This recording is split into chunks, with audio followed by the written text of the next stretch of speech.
up, Cowboys Nation? Thank you guys so much for joining us for another episode of Star Chasers Girls Talk Ball. Thank you guys again for joining us. As always, it's your girl Craven Cowboys in the building, and I got my girl Star with me, Ryan. How you doing tonight, sis? What up? What up, everybody? Glad to be back. I know we had to take a little took a little 2 weeks off, but we back right in time for the draft. Obviously, we are in April now, so draft is about 3.5 weeks away. I Yep, think that's right because I think it starts on the 24th. Is that right? I think so. I think 26. Yeah, I think 24th through the 26th. Is it? So basically we got 2.5 weeks, Yep. I or think you could about just say three total weeks to the draft. yep, about 20, I think 22, 23 days they said. I think on the draft show yesterday. So, yeah, it's literally right around the corner like Star said. Like we're it's finally April. Like somehow March, like for me at least in general, like took like it went by like that. But as far as like football wise, it kind of took a while. We were we did have some news coming out on the Cowboys front, but finally be able to get to the month where we can actually take a deep dive. As Star said, we kind of took a little bit of a break, but we kind of want to come back with this show and kind of talk about some of the guys that we had our eye on. Taking a look at some of the guys. The Cowboys have been visiting various schools for for pro days. Last week, I think going into this week, I'm not sure when the days start or end, but we've seen crazy news coming out. A shout out to Nick Harris, a friend of the show. He put out crazy lists of of some of the potential players that the Cowboys can be looking at when visiting these certain pro days, like the SEC they visited early last week. Ole Miss they visited. I think Florida State, Penn State. I think I have a list here. OSU. They had Texas A&M, Texas. Just a slew of schools. Plus many more. These aren't the Yeah. only schools that our coaching staff have visited. And that's really one thing that kind of stands out to me this year. I'm sure to all Cowboys fans that Shotty just kind of taking this thing, really by the horns. What I'm saying? He learned a lot from being under Mike McCarthy. He's been there for some time. As a consultant. Kind of starting out, but then kind of like as he kind of rose through the ranks and now he's the head coach. It just kind of seems like he's taken a lot of lessons that he's learned. Not just on his individual journey, but kind of what he's seen, looking at the coaching staff as he saw when he was just the OC, and then he also spoke about how he kind of wants to change some things too. So as we kind of get into the shows, sis, just kind of give some of your thoughts on just various news that's come out. Your thoughts on Shadi, or whatever you feel you want to touch on as we kind of jump into the show. Shout out to everybody coming through the chat. Of course we want to give shout outs. Of course, Sports Junkie, Big Time Show, Dacon's Filthy, Yeah, Lee yeah, Harrison on the Facebook Vibe. Yeah, go ahead, jump into something. I'm sorry. How you yeah. doing tonight? No, yeah. Rico, shout out to you, Rico. I think you already said Dak on 50, but yeah, two great content creators in the chat. Big Time, love you too, Big Time, and also Sports Junkie. Really appreciate y'all Yes. uh, chopping in and or jumping in with us to chop it up about some ball. But I think you said, what are my thoughts on Shotty? You said. Yeah. Yeah, I think. Listen, I like Shotty. That's why I didn't have a total meltdown. When he became our head coach, Right. because I was actually considering Shotty before he was hired. Um, do I have concerns about Shotty? Yes, not so much about him, but more so about the Joneses, because I think this is what I think he's doing. And shout out to the Final Word, Boss Cowboy, Law Nation, Big Game James. They were talking about, you know, basically what is Shotty doing um, publicly as far as how he's speaking, things he's saying, and stuff like that. And basically, like what's up, 100 grand? Sports Junkie, I'll answer that question. But uh, I think that because some of the stuff that Shotty has said, it does sound a little bit like brown nosing or ass kissing. You know what I'm saying? It Yeah. can sound a little bit like, Yeah. and then he said that Yeah. Jerry's the most winning. He wants to win the right, most that anybody he I've ever wants to win seen. the most, and I've been on the boat, I've been on the yacht and stuff like that. So some of that type of stuff can be concerning for Cowboys fans, because the Yeah. first thing that we're going to think in our mind is, here's a puppet, here's a guy who's going to be controlled by Jerry and Stephen. Yeah. That's your first inclination. But the first thing that Shotty said on his opening presser when he was announced as a head coach, the first thing he said is, "Listen, I'm a football guy, but I'm a relationship guy first. You know what I'm saying? I'm a people Yeah. person first, and that's how I get what I want." Basically, out of life, out of football, is by building and bonding and building these relationships. And I think that what he's trying to do is find a way, because I've been saying this for a while. Like, we need a coach that can work with Jerry and Steven Yeah. and to ultimately get the results that we want, which is a Super Bowl. And we've had the coaches that go against Jerry openly, right? You've had Yeah. the Jimmy Johnsons, then you've had Bill Parcells, Well, right? You've had those guys who they were hard nosed and stout in their beliefs, and they're like, "Listen, Jerry, you shut that up. We're the football guys. You follow us." Didn't work. Then you have the brown nosers like Jason Garrett, Coach Clapp, right, who just did everything the Joneses wanted him to do, never pushed right. back, and it took Right. and got to the point that when he wanted to push back, Jerry and them treated their beloved son like he was a bastard, basically. When Right. Jason Garrett, he asked to call plays again, all this stuff, and they was like, no. Right. So And also, to an extent, I know he wasn't a head coach, but Kellen Moore, I mean, his effect shown so Kellen much Moore, that it was like exactly, this with Mike McCarthy. You know what I'm saying? Like, they definitely have exactly. their favorites. Exactly. So you also got Kellen Moore, you know what I'm saying? Like these type of brown nosers, but those coaches also don't work. Then you have Mike McCarthy, who he was kind of in the middle where he would go against them in public, but in a kind of like a cunning way. Like the way Mike McCarthy went in front office was very political, very like Yeah. planned and calculated. That's how he got what he wanted. Yeah. But eventually, he got tired of playing them games. He got fed up. Yeah. He got fed up with the BS. So he's chunked the deuces, and then he basically said, "I'd rather be unemployed than Then to play this game, right right? than keep playing this game with you."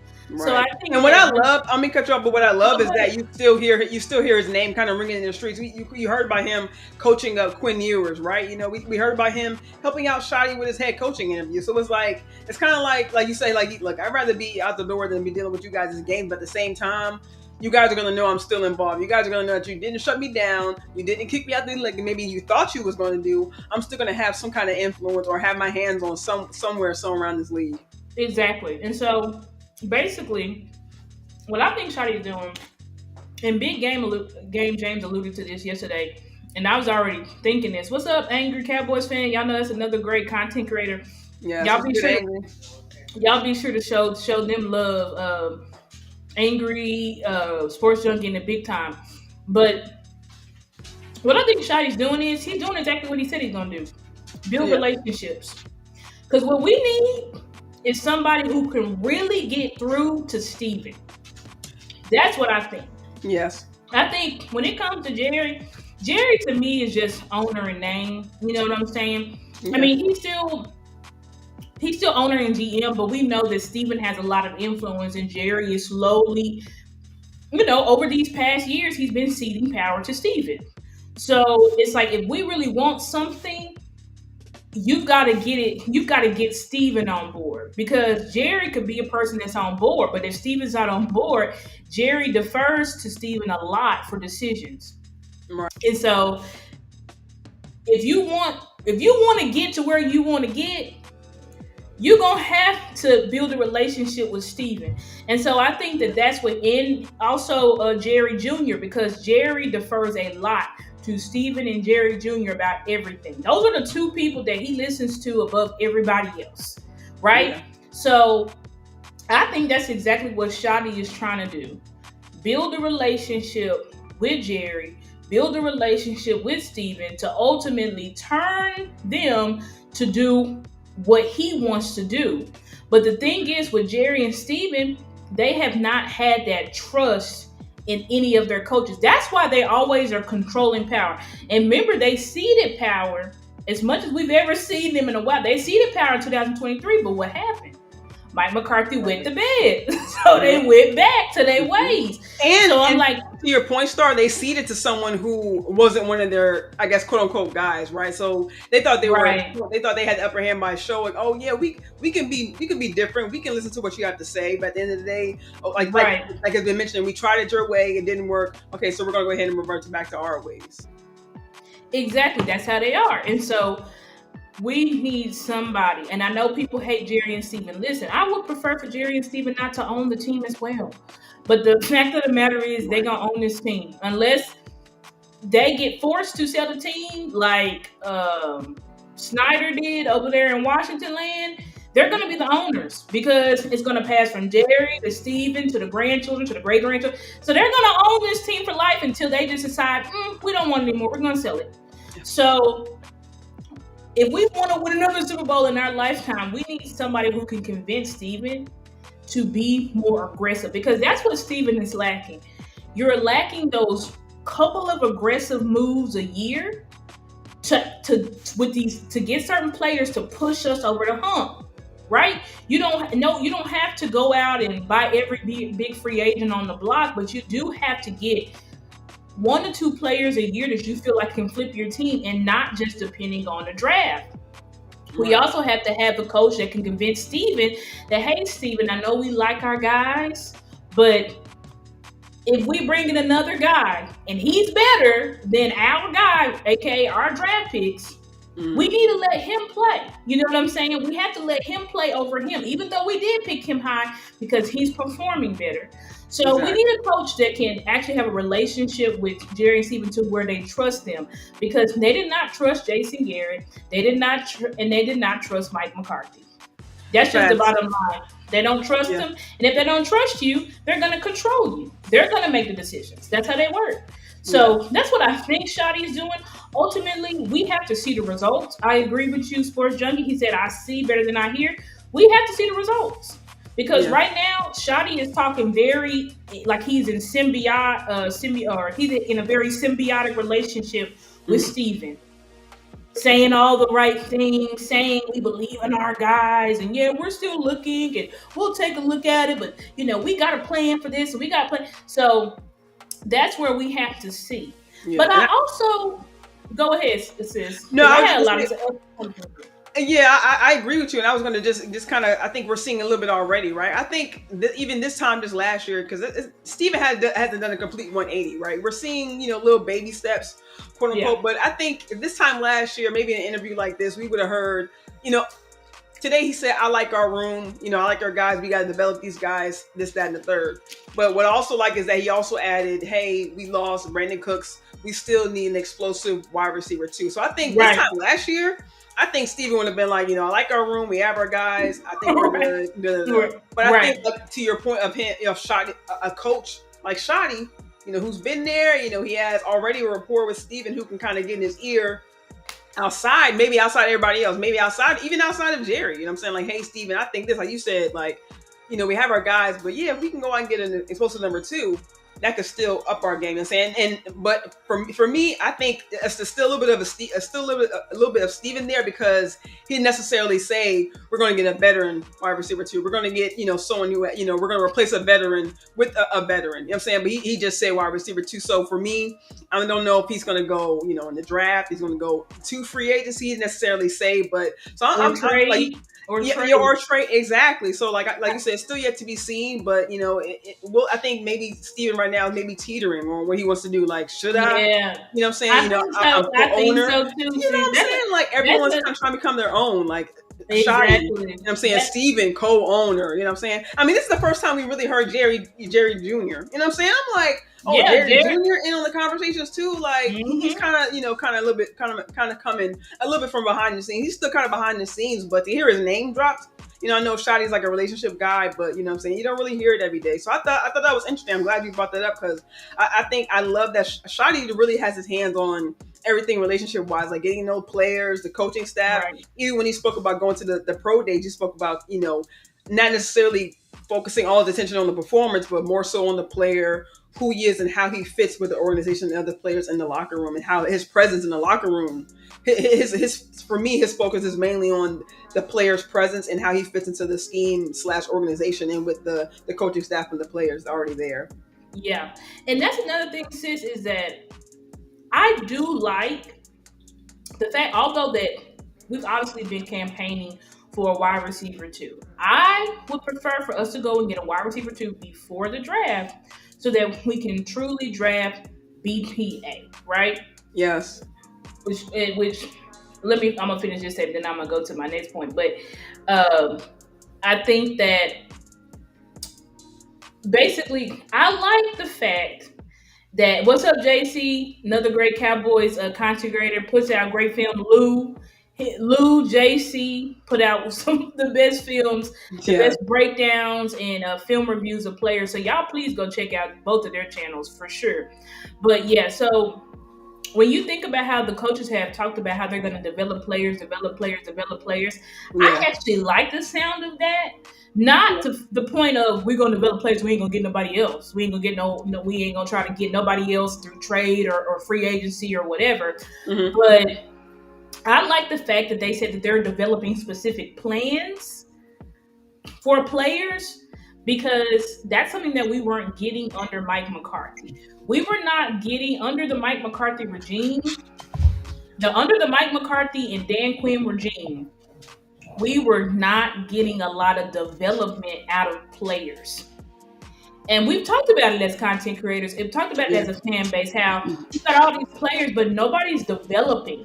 And then by the time the player develops, then we're shipping them off. We're letting them walk in free agency. Then they're going and becoming Pro Bowlers for other teams. Right. Or we have a turnover on the staff. We're bringing in a new scheme. So all of a sudden they don't fit. Right. They don't fit. Exactly. And so we have players that are behind because there haven't been developed. And so I like the fact that we're going to have a plan to develop Mingo. We're going to have a plan to develop Flournoy.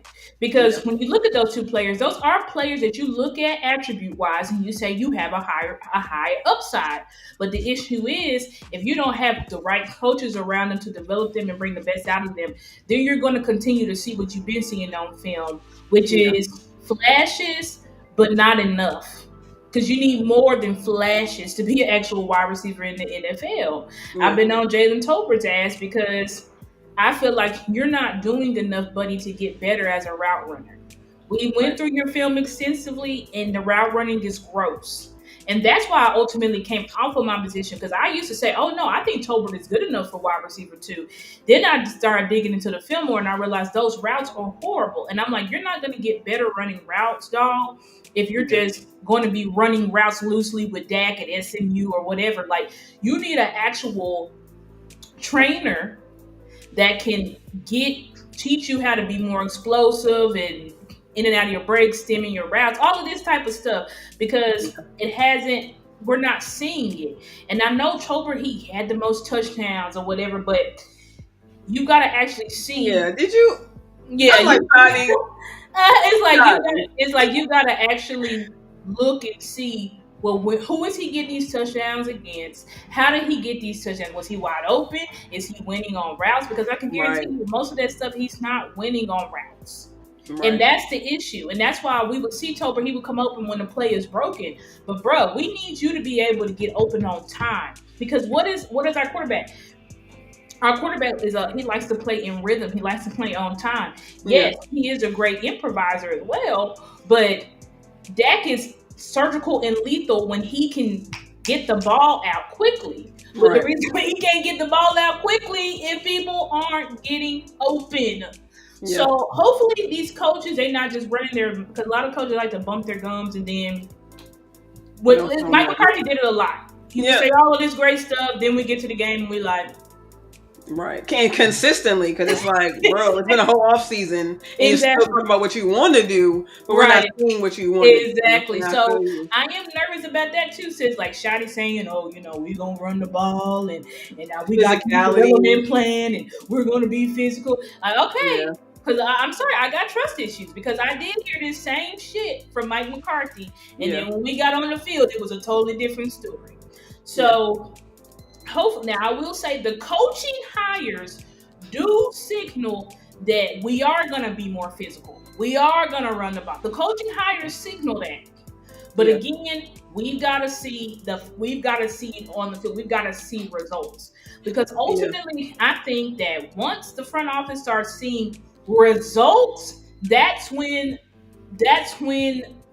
the power will start seeding power, Yeah, right? and the trust. Yeah, that's when the trust starts building. You start maybe seeing a little bit more leeway with the decision making. Because even, I mean, Shiny talked about being in the room, having those conversations with Jerry and Steven, but I mean, he openly, and this is the first. What maybe I'll say the second interview we really had with Shiny outside the opening presser, but in one of his first interviews we had him with as a head coach, he admitted having to, go with the defensive player. He talked about having those conversations where because I think I mentioned that a couple weeks ago. Sorry, it's like man, even who's the head coach or a Shotty like as many players as they got. You know what I'm saying? Free Right. agency and that. So I mean, it's kind of just like at least in my opinion, I think okay, maybe that might mean that maybe they're maybe putting the draft in Shotty's hands. I don't know. And so it's just that That's could, a good point, you know sis. what I'm saying? I have been thinking that. I was like, maybe they said, okay, we're gonna build the free agency through. I mean, we're gonna build defense through the free agency and trades. We're Yeah, gonna build the offense through the draft.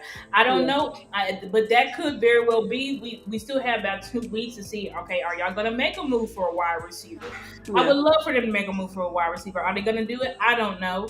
But yeah, I think that, play this is desperation time. So you can go get Keenan Allen or you can go get Tyler Lockett, right? right, You can go get Amari Cooper. There are still veteran wide receivers that are not signed. I don't know if they're saying, you know what, we'll wait till after the draft. Because if yeah, they wait till after the draft, they get a wide receiver, then they go get Keenan Allen, he's going to be like $2. So I don't know. right, I think right. like their mindset may very well be that, sis. Shout out to Hoodie Kush. He said, I will say this, ladies, Dak is a top QB with a tight with no throws. As good as that is, I still need my receivers winning off the line. That's what I'm Yeah, saying. We yeah, need wide receivers. Like Dak has been making it work with, let's be honest, outside of CD, very average. yeah, Average to below average wide receivers. He's been making it work. yeah. I, So can we please get him some uh, good to above average? Can we at least get some above average? right. Somebody else outside CD Lamb who can win on routes, who's a true threat, who the defense has to game plan for. Because Right. right now we're not really seeing that, and it's a hindrance. It's a hindrance to our offense. Yeah. No, I definitely agree with you, Star. And just looking at the wide receiver room, I mean, I think we have, I don't think the Joneses can really use that excuse of, well, we can look later in the draft. We can look because we have examples. We have a third round pick. We have I think a fifth round pick in Brooks. I think a sixth round pick in Flournoy. I'm not sure. He's a fifth round pick. A fifth round. So we have examples of what you and not saying that it's all on those guys and it's all their fault they haven't developed and that they can't get it done with more development. But it's just like you have examples of what you can find in those later rounds, and I think that just shows that it kind of gives Shotty maybe another ace in the hole. Like, hey man, we need to go higher at these positions, or we need to go in free agency, like you said, to Exactly. look for that explosive player. And I just like that, kind of to our point earlier about developing not just our players that we retained, but also the players that they brought in, the former first round picks. I think that kind of they kind of spoke about that too, and about them bringing in guys like Clayton Adams, White Mm-hmm. Cotton, guys that they consider teachers. You know what I'm saying? That Yep. not only, I don't want to say Right. they're putting pressure on them, but I think this is just an interesting time that Shotty kind of got the Cowboys, kind of like in transition, right? We talk about all the free agents that left, all the guys that that the younger guys, because they are retaining a lot of younger guys because they're drafted, they're undrafted, they're not going anywhere. But the guys that we did lose, they were, veterans, but saying the fact that they brought the former first round veterans in to kind of further develop, hopefully further develop their game, and I like that Shotty kind of spoke about them, why they picked up these particular free agents in this interview. And I just like that, talk about leadership aspects, hopefully getting them back to their possible talent that they had in the former first round. So I like that they're also taking on the challenge of also developing outside players and not just the guys that they already have on roster. That's true. I definitely agree with that, sis. And I think that uh shout out to Kelvin. What's up, Kelvin and Joe? Good to see Good, you. Calvin. Joe from Twitter. But Yes, yes. What's up, Joe? and y'all be sure, please like the video. Please, please, please like our both streams if y'all can. Take a like break. like the video, share. The Yes. content is free, and subscribe to our YouTube channels if you haven't already. Which my YouTube channel is Stargazer Sports. Mickey's is Craven without the G. Right. Yeah. Yeah. Craven Craven, Cowboys. Yeah. Craven Cowboys. So y'all please Yeah. subscribe to our YouTube channel if y'all haven't already. If you're on Twitter, I really appreciate you watching on Twitter, but please come over to the YouTube side as well and like the video Yes. on And YouTube. Star, I really want to talk about this because this is a point that I know you've discussed, time at the time. Another, not just the team identity being physicality, but Shadi also brought up the point of competition, right? That no jobs, he says, like you said, he said it, but we have to see what happens in camp. But he said that no one's going to be given a job, right? He said he kind of said, not his exact words, but he said like, why have the theme of competition if we're just going to be handing out jobs, right? So with Steven saying that we need to find another wide receiver too, that kind of speaks to Brooks, kind of speaks to Tolbert. You know what I'm saying? Even Flournoy a little bit, Mingo a little bit. They just kind of got here, but I think I they get a feel little it. bit more leniency. You know what I'm saying? But the Yeah. running backs that they brought in, hey, we may have signed you guys, but you're not, for sure. Because even both him and Shai talk about finding younger guys as far as later rounds in the draft. So I don't think anyone's necessarily safe. I know they kind of built over free agency. They did bring in leaders who we could probably assume guys like Murray who may end up being the Mike. Steven talking about him possibly playing both. We're Overshown being out, but bringing in veteran guys who I'll say me, who I would assume would be, in a starting position. So, that, for me, I just kind of like that kind of speaks to everybody in the room. Like, we know you guys are young and not saying they should have a starting position, but it kind of speaks to them like, hey, we're going to put you all guys on the same kind of level playing field. Like Clay Adams, he's kind of for treating rookies like veterans and vice versa, putting no one above the other. So, hey, it's going to be a fair playing field. Everyone go out there compete for the job. Brock Hoffman, yeah, you've been here for a little bit, but we brought in Rob Jones. You know what I'm saying? We need to see, Yeah. what we have and finding the best, front five. Yeah. Finding the best front four for Eberflus. You know what I'm saying? Yeah, you brought in veterans. We know he likes to, have his hands on the linebacker room, but we have a Marist, and that kind of made me think a little bit like, is Marist and Murray, going to compete? Is Marist going to be the Mike? Because he doesn't need a little bit of time, and Murray said he wants to be the the head guy in the room, but even Right, you're bringing in competition, and I definitely. Well, look, you can finish it, and I'll. Oh no, I was just saying like and Steven was like hey yeah, we might even have him play on the weak side while Overshown's getting it together. He didn't necessarily say that Murray's gonna come out and be the starting guy. So yeah, I think really just saying the same thing, not really having a certain guys being the starters. And shout out to HTM, what's up, fam? What's How you up, doing? HTM? What's up, Henny? Y'all know Henny. That's another great content creator. Y'all know go show Henny some love. Yeah. We call him the hood stat nerd. So yeah, hit up that liquor store, y'all. It don't matter what day it is. Hit up that liquor store for real. Exactly. Love Henny and landlord West Coast. Shout out to all the great Cowboys content creators. I appreciate every single time they pop into our show to show us love for sure.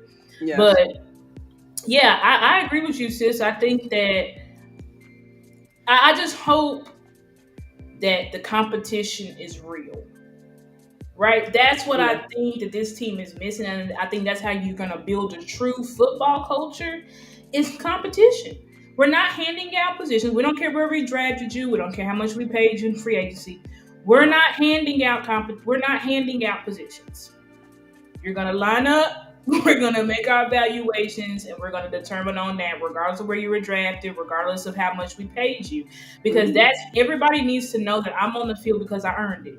I'm not on the field because I was a first-round pick. I'm not on the field because they paid me X amount of money. I'm on the field because I'm the best player at this position that they've got, right? Right. So... Right.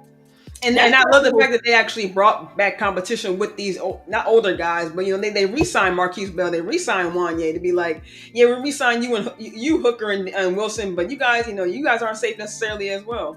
Right, and that's what I don't want anybody safe. I don't want anybody thinking, oh, my job is comfortable and I could just sit back.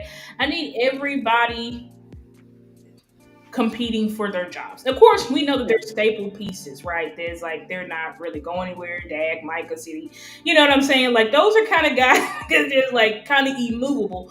But hey, if they play go down, then we will be looking to replace them as well, because everybody should be performing at the top of their game. And if they're not performing at the top of their game, then their spot should be up for grabs. And that's how I feel, honestly. Yeah. So I think it will be interesting. I do think that these coaches are, I mean, they're going to have to put their money where their mouth is. Y'all say Yeah. y'all are teachers and we love to teach and da da da. Okay, so let's see it. Let's see it. Let's see if y'all say y'all wanted these players. We traded for Kyrie Elam. You know, people have said that there's some issues. You Right. know, he got picked on in the AFC Championship game.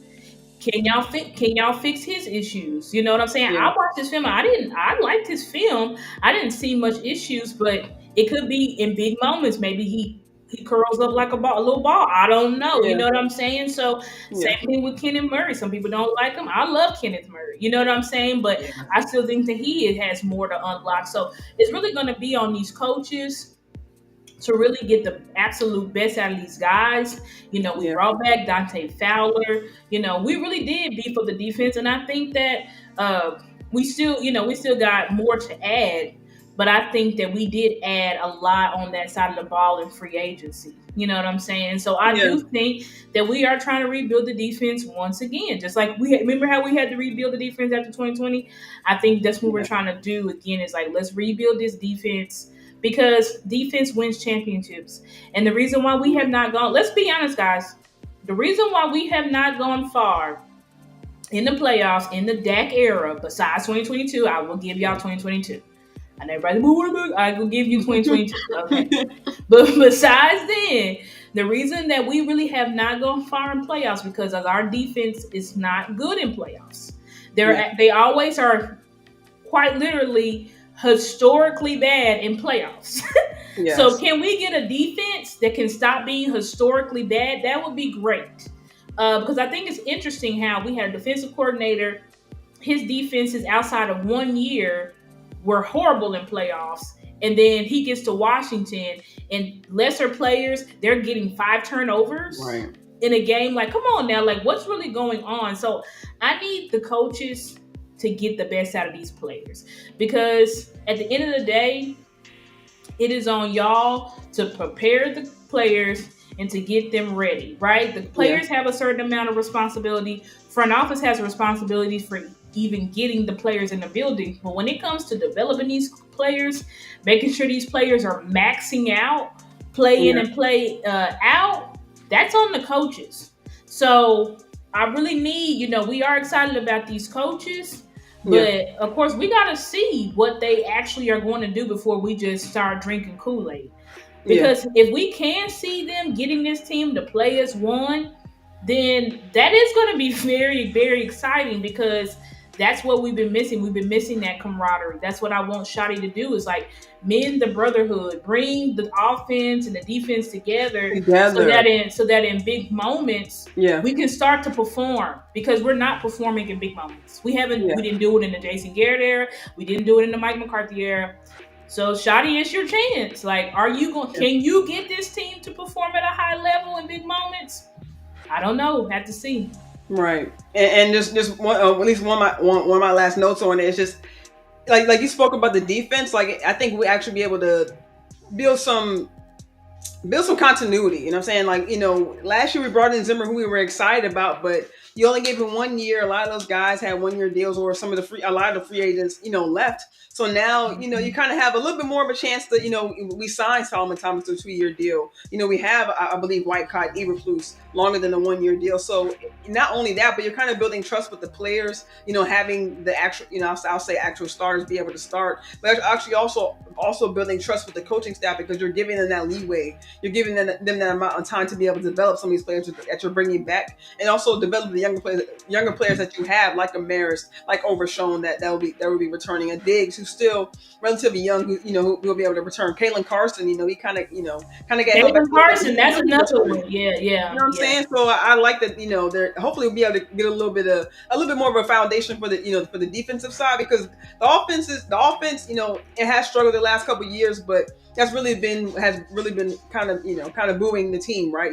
Number one offense. We have Dak, CD. You know what I'm saying? Things Mhm. like that, but I think this is really a chance for the defense to kind of recover, take this offseason to recover, build it up through free agency, get some more stable pieces, some more depth pieces in the draft, and then, like you said, hopefully be able to do a 180 for this defense, because that's really just been, really just the pain in our side as far as what's been holding us back. Right, it's been a pain in our side. And speaking of pain in our side, and shout out to Willie Stovall. He said depth is a major key to defense. Absolutely, I agree with you. Yes. And shout out to you, John Jones, and everybody else who's watching and enjoying joining us in the chat. But I would say this: he said, "Is Diggs or Overshown?" That's the thing. Steven said they don't expect Diggs or Overshown back by the start of the season, so that means you gotta do free agency and draft as if you don't have a cornerback one, and you're missing a Pro Bowl. I know he didn't make the Pro Bowl, but I think he would have if he actually finished the year. But you're missing a Pro Bowl type linebacker for sure. So we've got to operate like those two don't exist, and we've already brought in linebackers. Heard they were trying to get another linebacker. Maybe I'm sure they'll add another one in the draft. I don't know if they'll add another one in free agency. There are some still free agent linebackers that I would add, like what's his name, Isaiah Simmons. I think is a good one to add. Kaiser White. So there's still There's still linebackers that they can add. I just don't know if they're going to do it pre-draft. But I know with cornerbacks, that's a need. Cornerbacks is a need. That's why I definitely think, and I guess we can get to this. I have changed. I have changed my position for the draft. Everybody knows that I was for sure team weapon. We gotta get a weapon. We gotta get a weapon. Mm-hmm. But as I've been getting caught up on some more of these prospects, I do think that I really think every single position is in play at 12. I think people think it's going to be a running back, or it's going to be a wide receiver, it's going to be a cornerback, it's going to be whatever. But what I really think, I think every single position is in play. Maybe not safety, but I think seriously every other position is probably going to be considered there. Yeah. I think that, and I think it should, to be honest, because when you think about, and this is, of course, I'm still saying we need a running back and we need a wide receiver. I would say in the top 3 rounds. Yeah. I'm still saying that, but I am conceding that it doesn't have to be, because I think when you think, Shadi talked about it. He was like, when you pick a 12, like, that's a premium player, guys. Like premium. Yeah. There are teams that are coming off of these quarterbacks because let's be honest, this quarterback class is ass. It's not good. Like it's not good. It's not good. These quarterbacks. Even Shadi was like, it's good. I was like, damn. They're not there's no generational quarterbacks in this town. Right. I mean, in this class. So teams are like, forget them. Teams are like, shoot, let's go get this, like the Giants did. The Giants went and got 2 quarterbacks because they don't want to be forced to pick any rookie quarterback. You know what I'm saying? Yeah.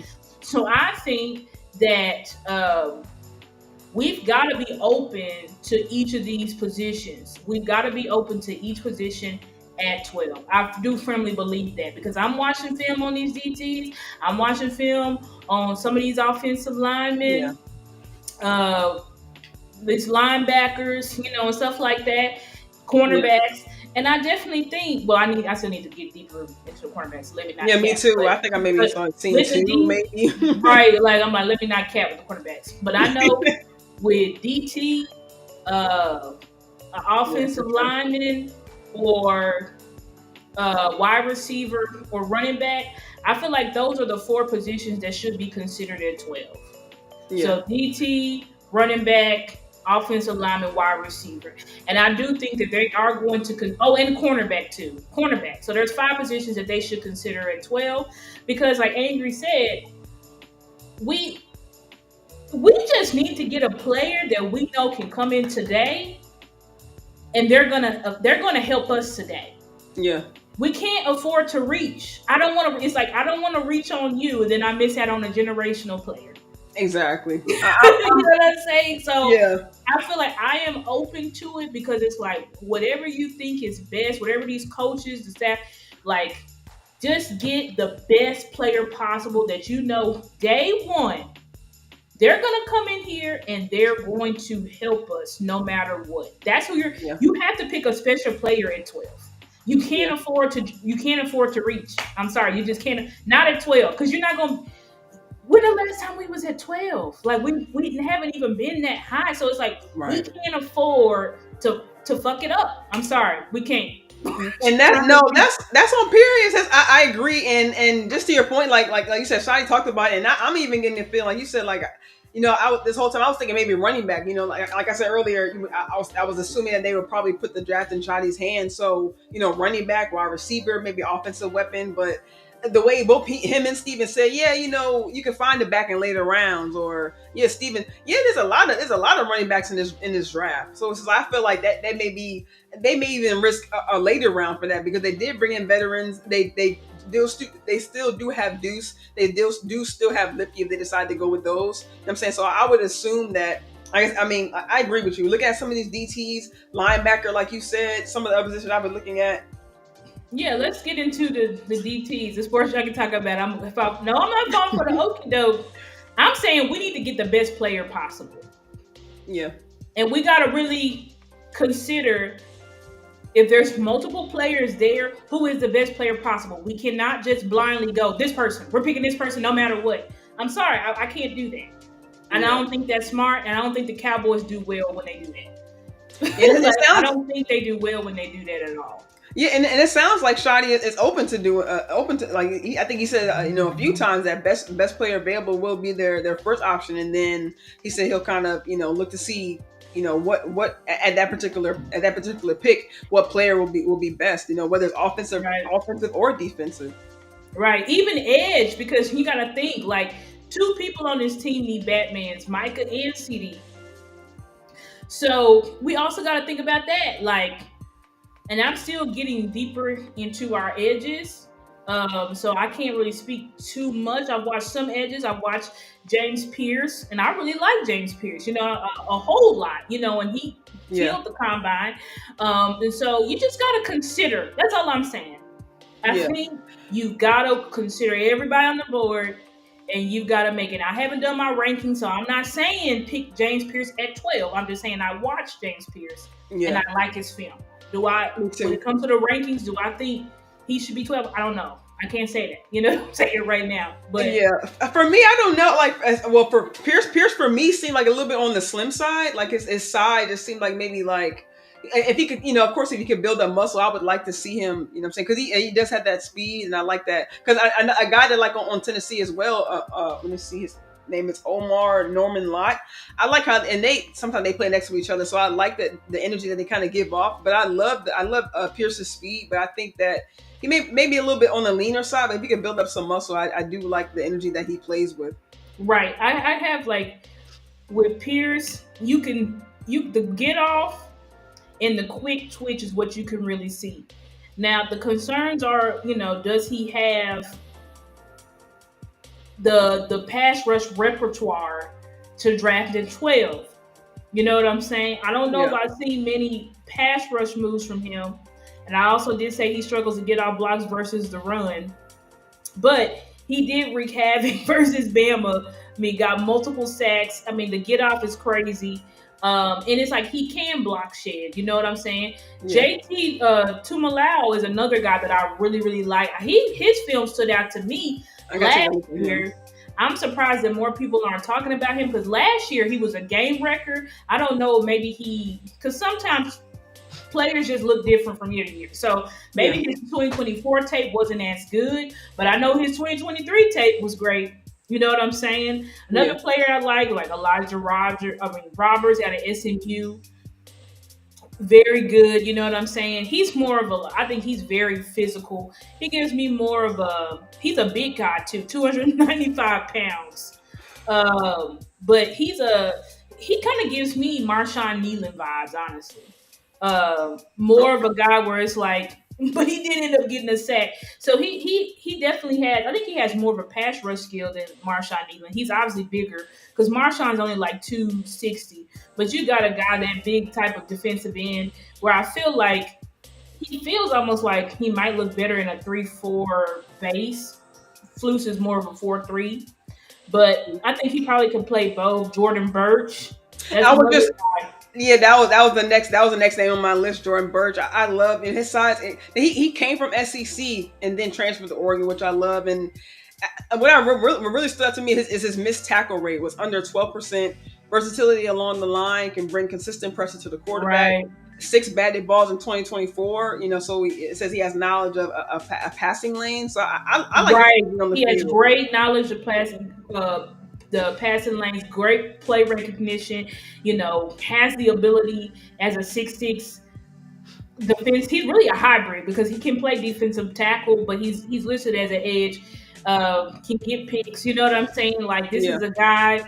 Like I said, he fits Eberflus's scheme because yeah, Eberflus likes that 6'6" type of player, 6'6", 6'7". So that's definitely a guy that yeah. I would like to go after if we could. And I don't know for sure. I think I heard in one of the games I did of Birch, but I think he has offensive experience as a running back or wide receiver.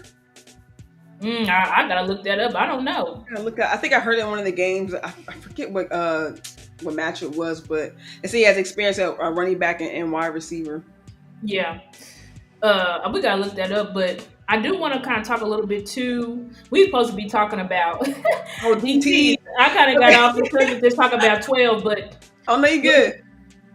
but talking about DTs. Obviously, y'all know who most people have ranked number one in the draft is Mason Graham, and then Kenneth Grant, and then what's his name, Derek Harmon.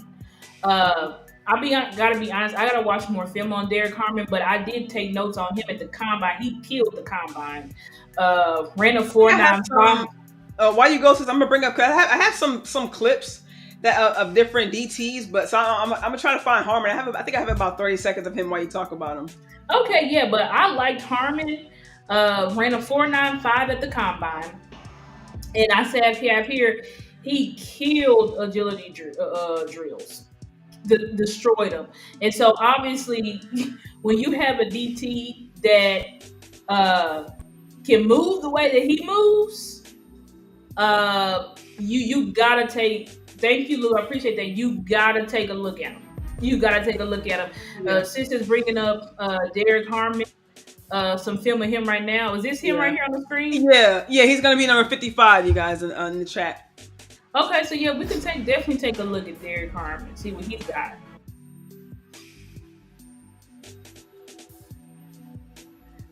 So we just taking a look. So you can see got that knife ability. I think that Right. did he. Can you rewind that? Yeah. I love I think it's huge for a defensive tackle to have that knife ability. Let's see, where's that play? Right there.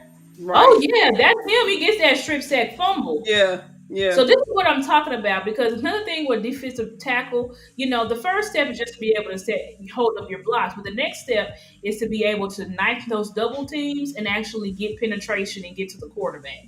Right. So this is a guy that, yeah, Even on block. right, and he's seeming like not getting pushed off the ball, holding his ground. Oh, let's move to another player. Wait, okay. Yeah.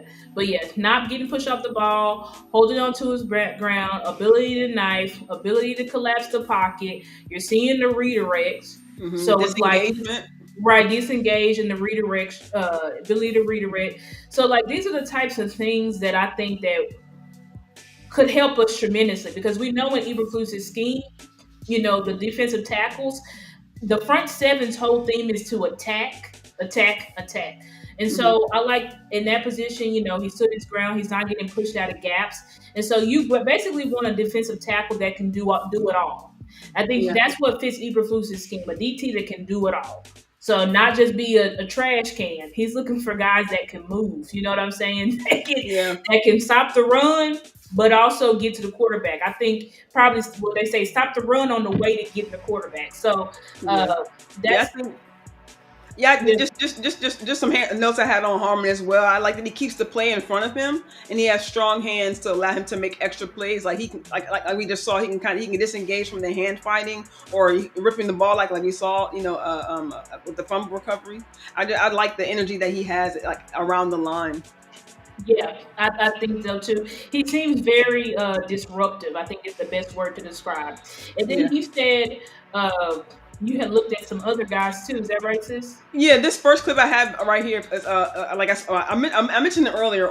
Omar Norman, live from Tennessee, a 6'2", 291. I feel like he plays with like kind of like a rawness. I would like him play with a little bit more discipline, but I'm gonna let it play. While I kind of talk about him. Like I said, I feel like he plays with a rawness where he just kind of, not in a bad way, but kind of like he chases the ball, right? He kind of throws his weight in the direction of the ball, so you can kind of see that even right here, he doesn't hesitate. He goes right after the quarterback. You know what I'm saying? Comes Yeah, right down. You know what I'm saying? Comes right downhill.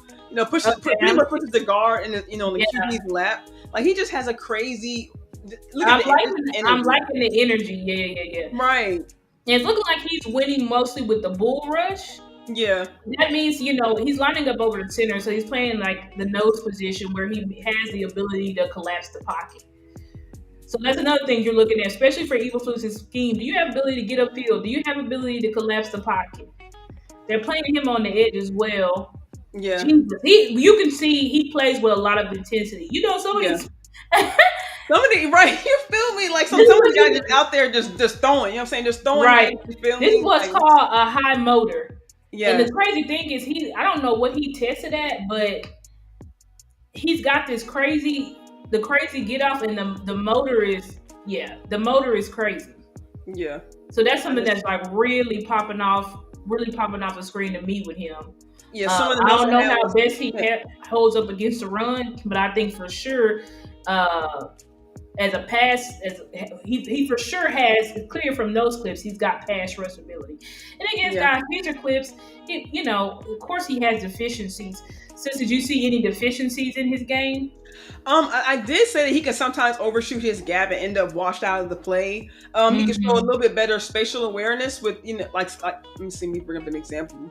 Because sometimes he can kind of get pushed out, even with the double teams. He can kind of get stopped. I do have mostly of his good highlights. I'm not gonna lie, because like you guys can see NFL Film Room. Make sure because I really saw most of these highlights on YouTube. But I do like sometimes I wish you could kind of shore up some of his tackling. Like I said, he kind of plays with a little bit of a wildness, but I think if Right. he has a little bit more. That's like a little bit more discipline with his A little play. bit more discipline. You know what I'm saying? Okay. Kind of wrap up a little bit more. You know what I'm saying? I think he can kind of finish some of those tackles. Like maybe I guess I'll say like kind of improve his finishing ability because he does have the energy to get after the play. It's Yeah. just a matter of You not can see the necessarily energy guessing. is crazy. Okay, so Right, this next right. guy is TJ Sanders.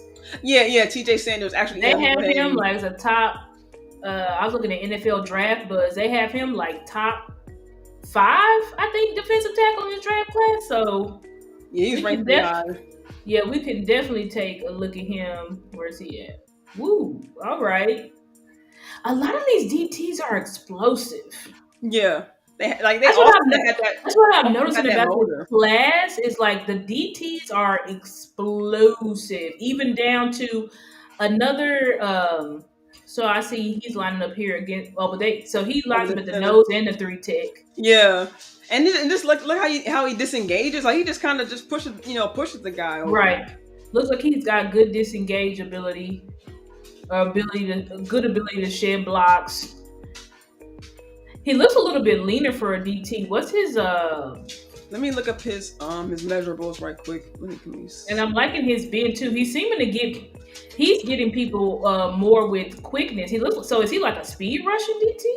Yeah, it says 6'4", 297. Yeah, Okay, that's pretty DT. good. A nose tackle slash 3 tech. Like relentless motor, had 7 tackles for loss, 4 sacks, 50 tackles. That proves he can be dominant in run defense, and he does have a scheme versatility where he can line up and down, go up and down the line. So I think I did take that he kind of notices every now and then some misdirection, just because Yeah. because of his size, but like, it's not out of control. You know what I mean? Right.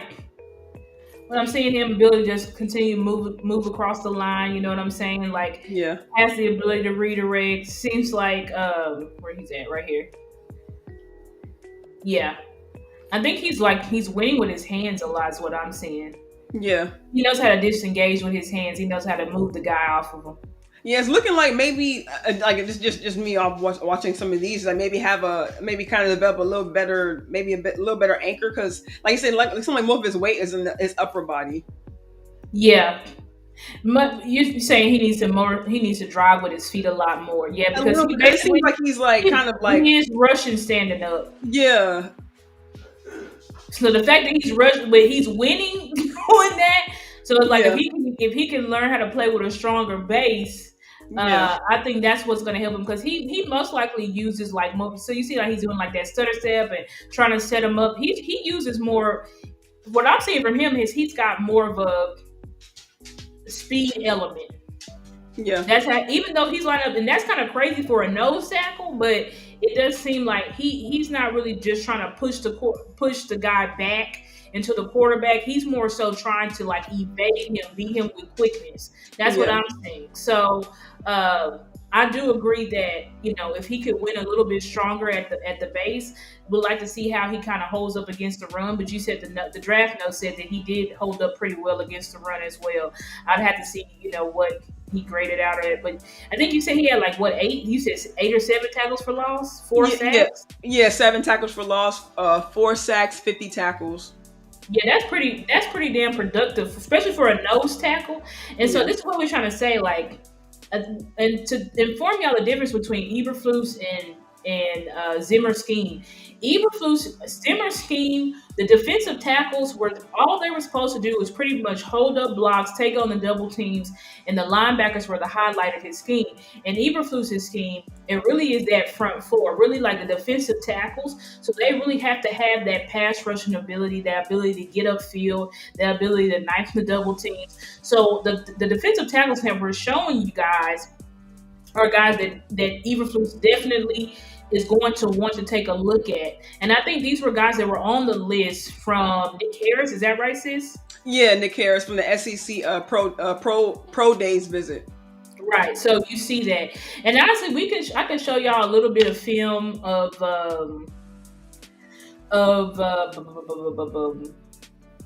Michigan. Now I think I gotta be careful because actually I'm not gonna show it because I think Michigan they like to snipe you, but Uh-uh. and I don't want them taking our content down. So, but Yeah, 'cause I remember one time I tried to do a breakdown and they was yeah. the They will get you. YouTube monsters got me. But Yeah, here's my they'll get thought. you. They will get you mid show, man. You like they'll cut Right, you. they will snipe you Woo. mid show, and Yeah, I man. believe if I'm not mistaken, it is Michigan that if you showing they film, they will snipe you. So, but one thing I did want to talk about with Mason Graham and Kenneth Grant is both of these guys. I can clearly see on the tape why people have them ranked as pretty much number one, number two. I think some people do throw in what's his name from Mississippi, Walter Nolan, as well as Taliki Williams from Georgia. I think y'all let me know where's Taliki Williams from. Is he from Georgia? I think so. I'm like, But when we look at Mason Graham and Kenneth Grant, to be honest, guys, I know y'all might be shocked, but just from what I've looked at so far, I'm liking Kenneth Grant over Mason Graham, and here's why. Kenneth Graham shows, even though he primarily lines up as a nose tackle, he's quick, right? First play of the game, I'm watching him versus USC. He goes over the guard with a swim move, gets a tackles for loss. This is the first play of the game, right? You can see the quick get off. He has the ability, the ability to really knife double teams. I'm seeing it from him consistently, right? Shedding blocks easily. The ability to collapse the pocket. What I say? Killer bull. I said has a killer bull rush, right? It doesn't seem to get pushed off ball. And so when I'm thinking of scheme wise, which player would fit Eberflus more? I'm leaning toward Kenneth Grant because when I look at Mason Graham, okay, he's from Ohio State. Thank you, Angry Cowboys fan. That's where Taliki Williams is from. I thought it was from Georgia. But then when I look at Mason Graham, seeing similar attributes, stout at the point of attack, right? He has great. That's what I would say about Mason Graham. You're not going to see him get pushed off ball. He has great block shed ability. Great. But what I don't like about him, and I don't know if this is because he's undersized, because he looks a little bit small to me. So I don't know if Mason Graham is undersized or not as a DT, but what I don't like about him is that he gets double teamed a lot, and I'm not seeing the knife ability from him. I'm not, and when I say knife ability, I'm not seeing his ability to split the double teams. I'm seeing when they put double teams or triple teams toward him, he's pretty much null and void. And I'm thinking as a three tech, he's a three tech primarily. They line him up over the nose sometimes, but he's mostly a three tech. From that, I'm like, I don't really know if you fit Zim. He would fit Zimmer's scheme like a glove. Okay. But when it comes to Eberflus's scheme, I'm not sure that he fits it. Right? I think that he's phenomenal. You can clearly see he's phenomenal against the run. Okay? Phenomenal against the run. But when it comes to collapse in the pocket, pass rush ability that Eberflus likes, I'm not really seeing that much from Mason Graham. Granted, I will watch more film on him, but just from what I've seen so far, that's kind of my take on Kenneth Grant and Mason Graham. And another DT I watched in depth is Aeneas Peebles. Plays for Michigan. No, I already said. Yeah, I said he plays for Michigan. I never said he played for Ohio State. Yeah, Carl. When she said Ohio State, she was asking about Talik Williams. Yes, Talik Williams. Yeah, that's what I was asking about. But another guy that I really like that I feel like a lot of people are not talking about. I think maybe because he's undersized, because he is only 6'1". He's only 6'1" and 288 pounds, but he's quick as hell. He ran a 4.95 at the combine. Is Aeneas Peebles from Virginia Tech. Okay. Is my notes for him, I mean, what stood out to me is his get off is insane. My notes say doesn't get pushed off ball. Literally, get off is insane. Gets to backfield and gets tackled for loss, gets pressure. I said, bruh, I've never seen a DT fly off the ball like this. Like, the pressure. Yeah, Virginia Tech. Aeneas Peebles. Check him out. Many people are not talking about him. But his get off, now again, he is on the shorter side. He is undersized. But he ran a 4.95 at the combine. Yeah. His get off is crazy. And the thing is, I'm not seeing the issues that you would see typically from a more pass rushy type of defensive tackle. Because I said he can knife the double team, doesn't get pushed off ball, powerful at the point of attack, movable force, collapses pocket. Ball has to get out quickest with him. He was just getting constant pressure. He's got spin moves in his repertoire, right? Like, so I think that occasionally he can get washed out when he's trying to pass rush. So, that's a critique of him. But, mostly what I've seen from him is that he's incredible. He's a very good player for his size. I really didn't see much. I saw him on the ground like once, but again, I couldn't tell if he was on the ground because he got thrown to the ground or if he tripped. And then, like I said, sometimes he gets washed out of the play when he tries to pass rush. But another thing I said is he's got an incredible hustle. So I said he gets chip blocked and hustles the ball. Like you can't teach that. Chip block where they pretty much take out your legs. So he get chip block at the beginning of the play, but he immediately is getting up and getting to the ball carrier. Like, you can't teach that. You can't teach effort. You can't teach people who just want to win more than you. You know what I'm saying? So, again, I don't know if he fits scheme-wise because he is pretty small. But I would say I would not mind taking a chance on him. Somewhere there in the later rounds, I would not mind taking a chance. Like, if you want to double up at DT, and Aeneas Peebles is one of them, sign me up. That's how I feel about him for real. Yeah, there was a guy earlier in the chat that Hoodie Kush 81 mentioned, Jamari Caldwell. He was another guy, I think, who you were just talking about with Grant. As far as not necessarily, like, he can take up double teams, but he can't necessarily knife through them like you were saying. But some other notes I had on him was that he's literally a run stuffer. 6'3", 332, nose tackle / DT from Oregon. He has the ability to line up over the guard. He has impressive motor at the line.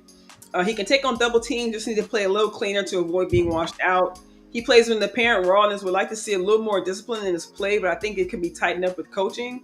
But really the real reason why I kind of took him down, because he kind of has like that in my opinion, well, because I don't know the player, of course, but just seeing his background, he comes from a JUCO background. Started at Hutchinson Community College, then transferred to Independence Community College before finally landing at Houston. And then when he finally actually transferred to Oregon, they say his production kind of went down: 29 tackles, 4.5 tackles for loss. But a big body. Sometimes we just need a body in there, right? And we talked about having Mozzie in there. Lost weight, gained weight back. We had guys like Linval Joseph. Also, he's a big guy, but he's not necessarily, a big run stuffer, not necessarily a nose tackle. So if we're looking for a true, true nose tech, and a true guy who could just take up those double teams and leave the linebackers clean, even leaving, maybe even give a chance, like even a guy, I don't know if he makes a team, you know what I'm saying, but even giving a guy like Peyton Turner, you know what I'm saying, maybe giving some of those depth guys, Solomon Thomas, a chance to be able to make those plays because he's taking up those two guys in the middle, to kind of give those guys on the outside a chance to make those plays. You know what I'm saying, that's what we want, right? You can't double team Micah. You can't double team. Right. You can't double team everybody. Caldwell. So you know what I'm saying? Right. Exactly. So you want, and that's what I'm saying. You need so many powerful forces up at the front. On your front four, front seven. Yeah. Or your front four, that somebody's got to be free. And you want guys that can consistently win one-on-ones, right? So if you have a guy taking up a double team, then the other guy who's on one-on-one, you should be winning and getting to the quarterback. Because I think that's something that we've lacked, but that's when we play at our best, when we have a super pass rush. Super pass rush. So that's why we really do need to be focusing, because the 3 tech is the key, it's the secret sauce to Zimmer's, to Eberflus's scheme.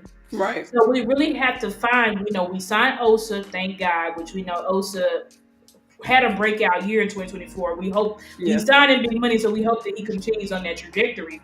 But we want to bring in somebody that can also bring another. We honestly need another 3 tech. You know what I'm saying? Because you have Mozzie. We consider Mozzie a 1 tech, right? He can play 3, but we consider him a 1 tech. So imagine if you compare somebody like Mozzie, Kenneth Grant, or you go get a veteran nose tackle, and then you bring in somebody that can, rush with Osa, the guys that we named, Kenneth Grant, the Amari guy you just named, TJ Sanders, so these are things. That's what I'm trying to say, guys. Like, think of the pieces that we got, and think what if we put something better around them? What are they gonna look like? What would Osa look like? Next to a dog nose tech. You know what I'm saying? And I'm not saying that Mozzie took strides last year. We still got to see. I haven't given up on Mozzie. I know a lot of people have, but I'm actually kind of excited for the steps that Mozzie will take, that I believe that he will take. I don't know if he'll take them, but that I believe that he'll take. But I think also adding another person or 2 people to that room to not overwhelm him and put all that pressure on him. Because if we can get these guys in a rotation, then I think that's when we can be, more effective. And I do think under Eberflus's scheme, he will have more of a rotational front compared to Zimmer, who has had more of a, I use the same guy. So it's like I don't really rotate guys in and out. Guys, we were supposed to talk to y'all too about the running backs, but I mean, considering that it's already been an hour plus, I think we may just have to get to the running backs next week. DT. I think DT can be our position, because we mostly talk about DT, / D edge. But I mean, and that's one thing I want to bring up too, is that with Eberflus's scheme, and that kind of shed light when they signed a guy like Solomon Thomas. They kind of signed somebody who could move up and down the line, right? A lot of guys we talked about just now, versatility, move up and down, exactly. So we Derek Harmon. I forgot his name. Derek Harmon. He's the guy. If you got that versatility where you can play up and down the line. Yeah, and with Eberflus kind of bringing back the scheme of stunts and twists, and kind of bringing confusion at the line. You have guys who can play different positions, so you can really, Shai talked about giving different looks as far as offense, but can you imagine giving different looks on defense? You know what I'm saying? Yeah. Having guys line up at different parts of the line, not knowing where they're coming from. You have Michael, who you can move around if he decides to move Michael, off ball or at the line. Exactly. Just having so many moving pieces, I think, can just really create confusion. They talk about Clayton. Exactly. I think earlier Shadi mentioned that Clayton Adams' strong point is about attacking defenses. I think it's going to be good for training camp too, because we talk about the development of our guys, and them seeing different looks. I think this is going to be great for both sides of the ball because we have Clayton Adams coming in, bringing his new philosophy of how to attack a defense. In Shotty's words, but now you have Eberflus coming in, who's a linebacker whisperer, right? We have White Cotton coming in, who has this guy Thomas, who can develop former first round picks. So I think just it's a combination of all these coaches kind of bringing in their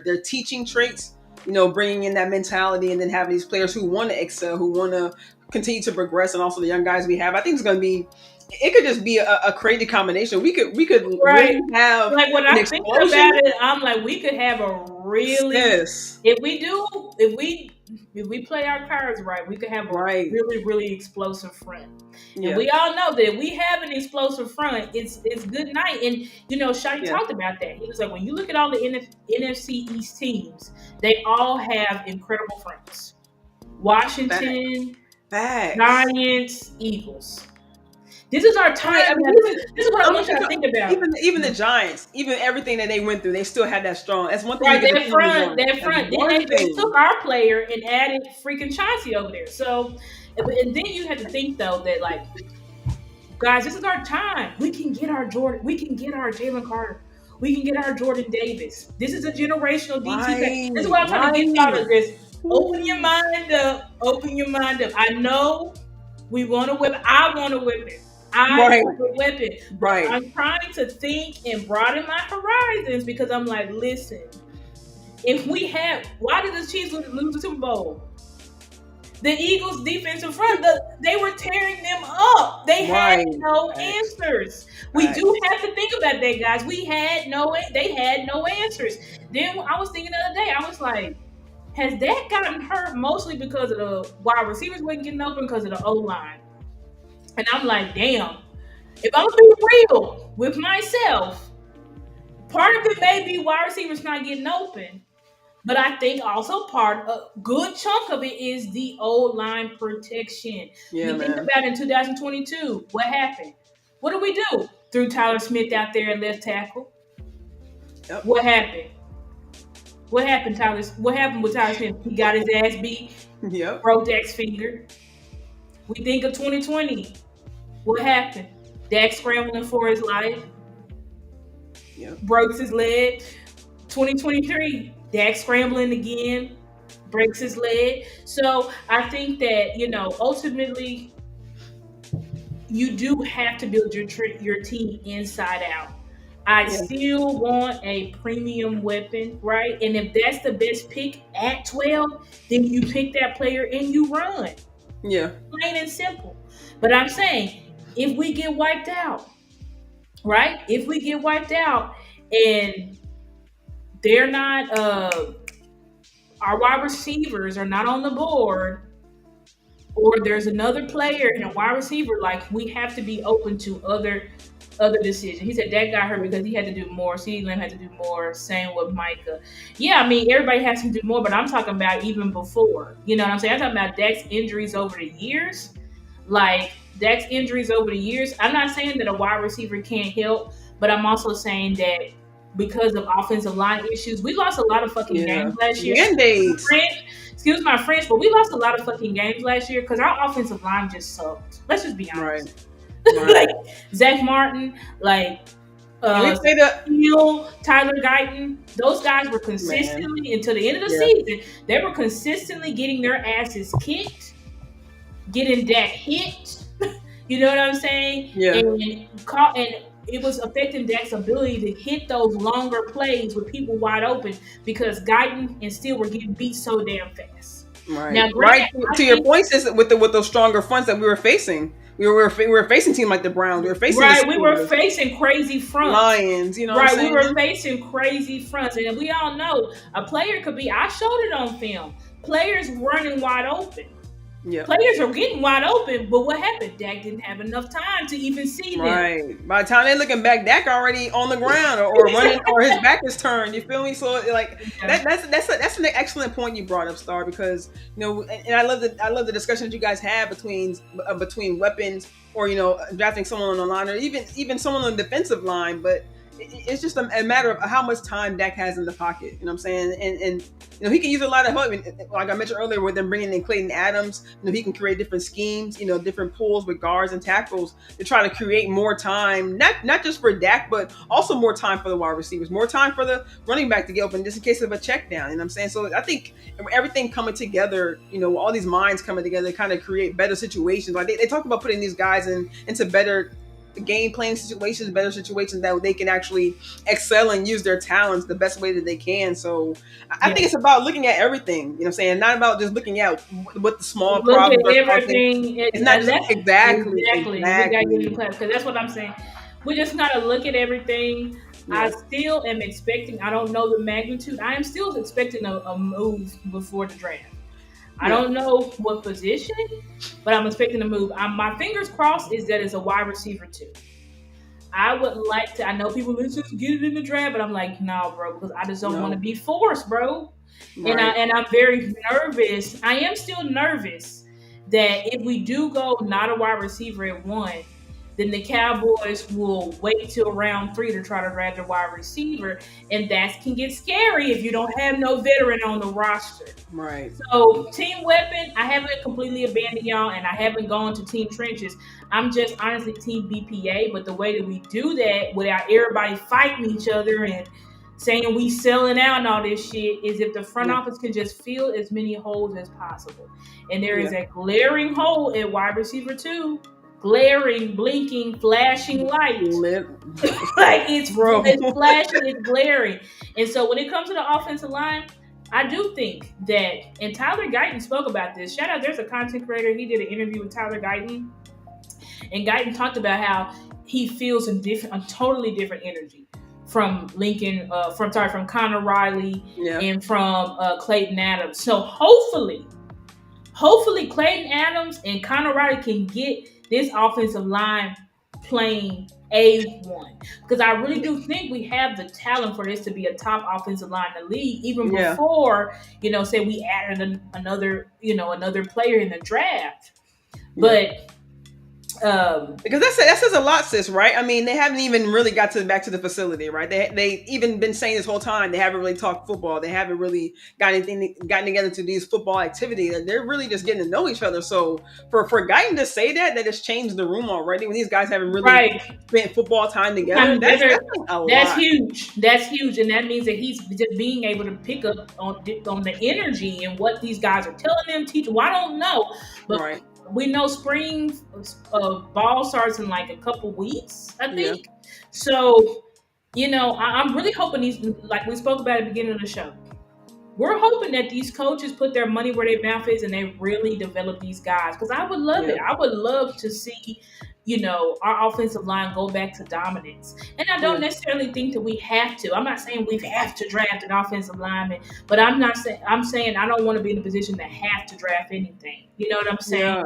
Even, of course, you're going to go into the draft with some holes like, I think it's normal for teams to go into the draft with some holes where it's clear, like, we got to draft this position. Even if we get a free agent, if you don't get a free agent of a top tier caliber, you're going to have to likely draft that position, even just for depth purposes. Yeah. But I'm just saying, like, I think about us having a nasty front four, and that excites me. Just as much as it excites me to have CD we have a wide receiver too. Just as much as it excites me to have a running back, you know what I'm saying, or a cornerback 2, or cornerback 1, you know what I'm saying? So I think I will just end the show with that. I still think the front office should try to do 2 moves before the draft: get a wide receiver 2, and get a veteran, bring in another veteran cornerback. I think those are the 2 positions. If they could just do that before the draft, then I think we'll be ready to draft. You know what I'm saying? So we'll see what the front office does. They keep alluding they could trade or whatever. We're not done yet. Blah blah. I'm like, okay. So we'll see. We'll see. That's all I gotta say. We'll see. Yeah, I'm with you, sis. I like the energy that Shoddy that Steven came with. I'm gonna keep it real. Like that Steven is being seems to be a little bit more open minded. Shout out to Jameson Taylor. Hey, what's up, fam? Hope you're doing all right. Thank you for swinging through, fam. Yeah, I love the energy that they come with. I like that a little bit more of Shotty's message, a little bit more of his of what he wants the team to be. That then is kind of coming through. We see what what was kind of laid out from the beginning, which was going to be the foundation, but we kind of see a little bit more of that. So with these picks being, with the free agency being done so far, like Star said, I do expect another move in free agency too. They both stated that they're not done. Hopefully, it'll be moves that we can I don't want to say as fans approve of, but hopefully that they still continue to listen to the fans and just kind of listen to the needs of the team and just kind of read the room a little bit and just like Star said, kind of take care of those top needs so that way, like Shawty said, they can look at BPA when they do go to the draft. So that way you can give this team really the best chance to kind of really hit the ground running. You don't want to start off.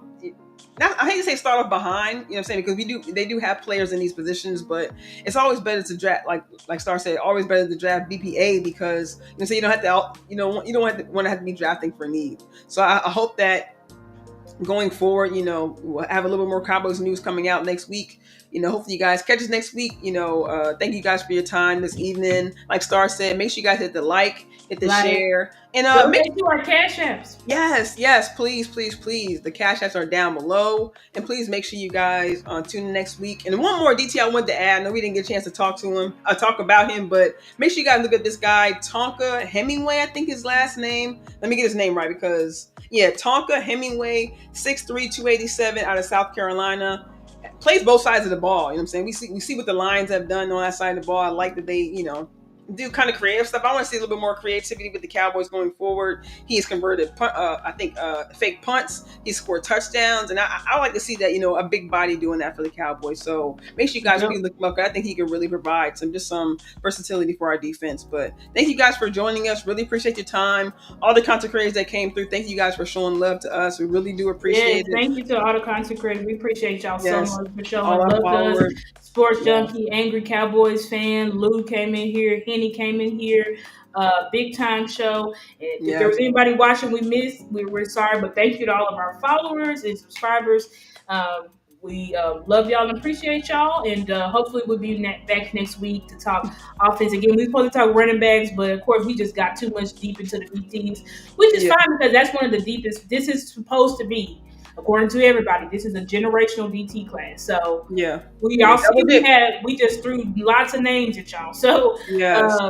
we definitely will try to come back next week with talking offense because if there's any group that I've watched extensively is running back. So I'll definitely be excited to talk about the running backs, and I definitely will be excited to talk about. I've also looked at the wide receivers extensively. So y'all stay tuned for next week for sure. Yes, we love y'all. Catch y'all next week. Peace out.